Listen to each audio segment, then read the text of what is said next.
अब पंच छह चाय उतर गुस्सा ने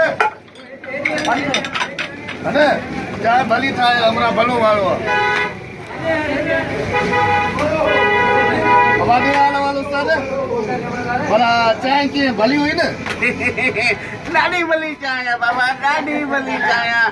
तुंहिंजी होटल जी मां कहिड़ी तारीफ़ कयां। मां लाहौर में वॾी में वॾी होटल ते 55 रुपए चांहि जो वरितो ज़ालिम, पर चांहि भली न। हीअ चांहि भली बाबा, हीअ चांहि भली। पराठे जो हाल वाल की टेस्टी आहे न पराठो अबा कहिड़ी तारीफ़ कयां तुंहिंजे पराठे जी। वाह जो पराठो आहे, वाह जो पराठो। लाहौर में बि अहिड़ो पराठो न सही। हा भला हाणे हुकुम कर तुंहिंजे लाइ छा खणी अचां। हाणे हाणे पेट को 10 रुपया वठ, मुंहं साम्हूं स्टोर थी पेट जे सूर जी गोरी खणी आ।